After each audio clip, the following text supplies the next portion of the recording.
Thank you so much for this opportunity to speak to you today and share a little bit about the work that Ingcungcu is currently busy with the project called Pollinating Pride in People. And this project is a collaboration between Ingcungcu Sunbird Restoration and our partners Amava Uluntu, who are a youth development and leadership organization. And the project is funded through the Table Mountain Fund as part of their Pride, Fynbos Pride program.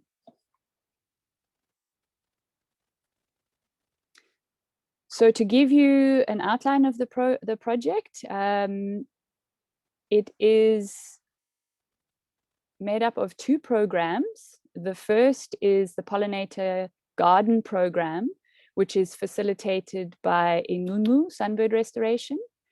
And that focuses on planting fynbos gardens and training community members in the wonders of fynbos and the practical skills of how to grow and maintain it. The second program is run by the Amava Uluntu, and that is the Youth Entrepreneurial program. That program focuses on mentoring 6 youth in the skills of printmaking and entrepreneurial or small business skills related and inspired by fynbos. And these two programs run parallel throughout the year. And collectively, the aim is to pollinate communities and to promote pride in fynbos. So to explain a little bit more about the Pollinator Garden program, the aim, as I mentioned, is to plant indigenous gardens. These are, we focus on nectar-rich species that we plant in these gardens. And the location of these gardens are in community spaces in Muizenberg and in Vrygrond. We currently have the location of the Muizenberg garden established, and we have been running our program from that site next door to the Mask Theatre in Muizenberg. But the Vrygrond site is still in the progress of securing the space, and in collaboration with the community there, we are hoping to find a suitable location in the coming months. So we are training community members in fynbos, in various aspects of fynbos, which involve introducing them to the diversity, ecology, and the medicinal qualities of these species, as well as the practical skills of propagation, maintenance, and monitoring of planting these gardens and growing fynbos species. The overall aim of this, of course, is to expose community members to the wonders of fynbos and introduce them to why it is valuable and, of course, important to conserve. And finally, these gardens that we are creating are building stepping stones, not only to provide filling stations or food for birds, specifically sunbirds, in the form of nectar-rich species, but also providing learning spaces for people. In the long term, we envision that these gardens will not only be used for training spaces for participants in our programs, but that further afield, the community members from the surrounding areas will also use these spaces and interact with the gardens, and in so doing, learn more about fynbos. So the Pollinator Garden program is structured that we meet the second Tuesday of every month. We have been doing so since February, just for an afternoon. So it is a short workshop from 2 to 5 p.m. And we aim to be conducting these workshops in both the Muizenberg site as well as the Vrygrond site as soon as that has been established, or at least the land secured. And in that way, we are also encouraging the two communities to cross-pollinate.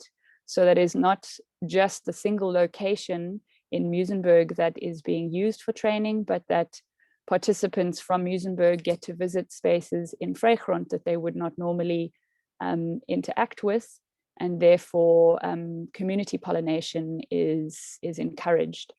These workshops that we run are supported by the Botanical Society of Kirstenbosch branch, and as well as Fynbos Life. The aim of this program is to train what we call community pollinators. And in so doing, we hope that they will learn to protect nature's pollinators.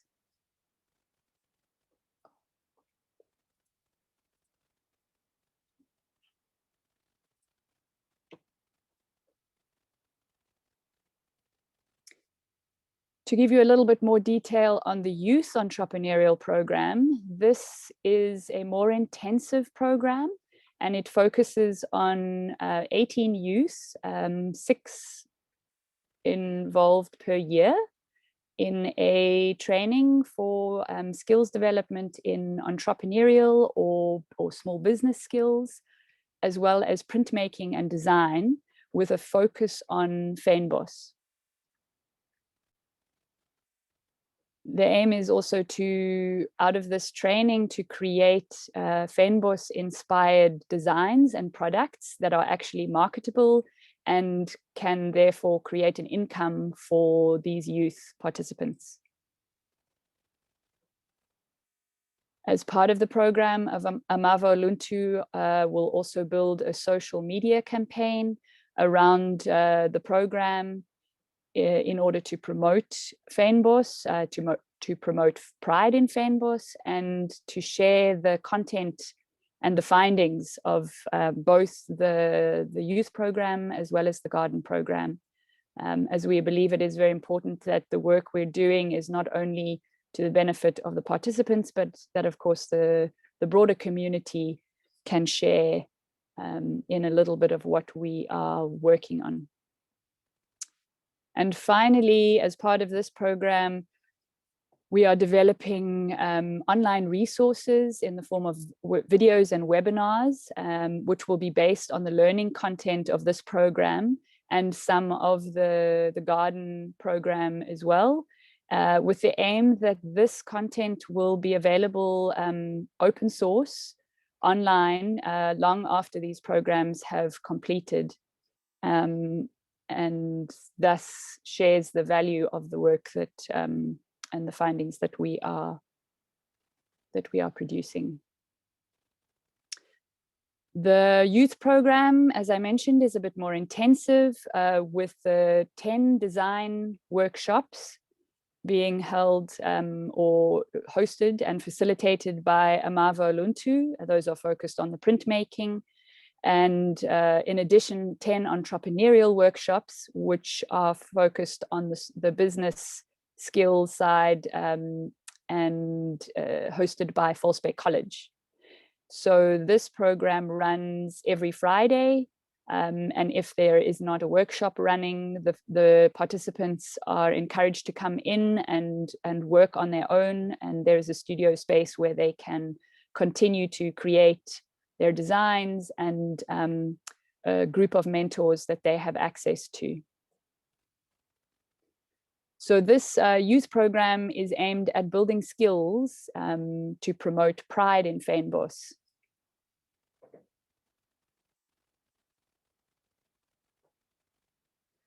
Now, to focus a little more on the garden program, I'd like to share a bit more about how we're actually doing this and what we've been up to since we began the program. So in February this year, we launched both the youth and the pollinator garden programs.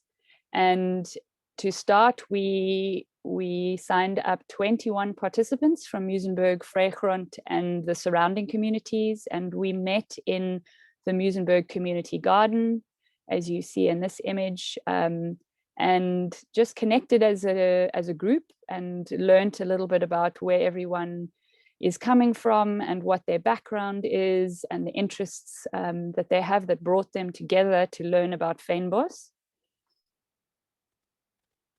And then we spent an afternoon in this beautiful space that Caitlin van Witt from Fynbos Life has created. Just down the road is the Funde Fynbos Strandveld Circle, which sits right on the shore of Zandvlei and is a wonderful educational and recreational space that she has created. And it showcases the critically endangered Strandveld vegetation type and provides an incredible resource for people to use to get to know the importance and the uniqueness of this vegetation. So we spent an afternoon introducing the participants to Strandveld and yeah, just marveling at the wonders that it provides. We've also spent afternoons in the garden in a more creative capacity. So we encourage a different way of interacting with plants through the arts and through sharing stories. And this was from one of our sessions where we spent some time observing a particular plant in the garden that drew our attention, and then shared what new insights that brought up for us. And in that way, we really believe that interacting on the more creative, in a more creative way with nature really opens up people to seeing the wonders of plants, but just generally nature around us. Because if we are looking with a very critical eye, we often miss that element of nature that can bring back memories of childhood, or yeah, just a much deeper connection to the natural environment around us. Then we've spent very different afternoons digging in the soil and working at getting all the rubbish and the rubble removed from an area of the space that we are hoping to gradually rehabilitate. This community, the Muizenberg Community Garden Space, has quite a long and diverse history of usage, and a lot of areas have been quite heavily dumped. So it's a learning process for us as we realize these are not ideal conditions for planting fynbos, but it is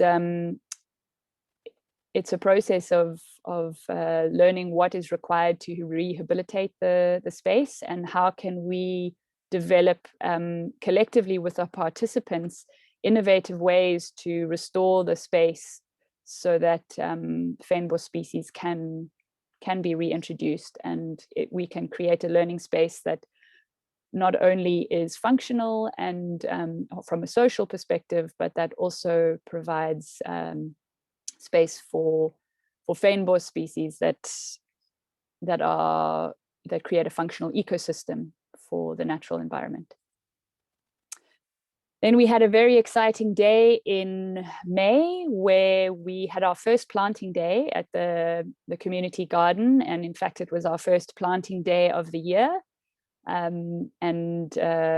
Participants arrived to dig in the soil, and we planted about 35 species, all of which were chosen for various reasons, which I'll share with you shortly. And all of these species have been propagated in our home nursery, Ingcungcu's home nursery, which I have at my home in Noordhoek. And we propagated them all from seeds or cuttings that have been collected from all of our school gardens that we've been working with over the year. And there on the right, you see Professor Anton Poe, who joined us for the planting day. He is one of our directors for Ingcungcu. So as I mentioned, we specifically choose these species that we plant firstly for nectar richness. And here on this slide, you see a variety of species, all very brightly colored, which indicates their allure to birds, of course, who are attracted by color. So on the top left, you have aloe, arborescens. In the middle is Leonotis or Wildedacher. The beautiful candelabra or Brunsvigia orientalis on the right. And at the bottom, Lachenalia bulbifera, Salvia or aurea, and the Chasmanthe ethiopica. And all of these are fairly fast growing, except for the Brunsvigia, which takes some years before they are able to flower, before they produce flowers. But when established and healthy, they produce a wealth of nectar for the sunbirds, and they all seem to handle slightly disturbed habitats. So we begin with these species more as pioneers, and with the hope of in the coming years slowly starting to introduce further specialized species into the gardens. And not only do we introduce species for birds, we also include some that are not just good for birds, but also for medicinal purposes, and that is the wild rosemary. Again, the Leonotis and the Salvia also have specific medicinal qualities that, for instance, high blood pressure and for lung issues, Salvia is very important tonic. And then we have species like sour fig on the bottom left, which is an incredible medicinal plant for the soil as well as for people. So we may use the leaves to heal burns or stings on ourselves, but as a blanket for the soil, it provides an incredible microenvironment for introducing microorganisms into the soil, stabilizing the chemistry, and generally softening the topsoil. So we introduce the species early on as a pioneer, and this then prepares the soil for later on successional species that require more stable soil conditions in order to establish. Sometimes the species can get a little bit invasive, so it is often removed, but for now it provides a very valuable role in the garden. And then, of course, as I mentioned, we have aloes, as well as the pelargonium, various pelargonium species, which are very beneficial and beautifully fragrant often. So to give you some context on the role that this pollinating pride in people plays in the broader work of Ingcungcu, building or creating these gardens, these nectar-rich gardens, forms part of our long-term vision in creating a stepping stone corridor for sunbirds. So the long-term vision is to create this corridor all the way across the flats. And if you look at this map, on the left-hand side, you see the peninsula and a small squiggly yellow line, which joins the large green area on the left, which is Table Mountain National Park, starting at the line starts at Muizenberg Mountain and then crosses or zigzags through the urban environment and reaches Rondeflay, which is the next green blotch on the map. And this part of the line, or this part of the stepping stone corridor, is what we have currently established in the 8 schools that we are working with and have been working with since 2013, when the project or Ingcungcu was initiated as a master's thesis project.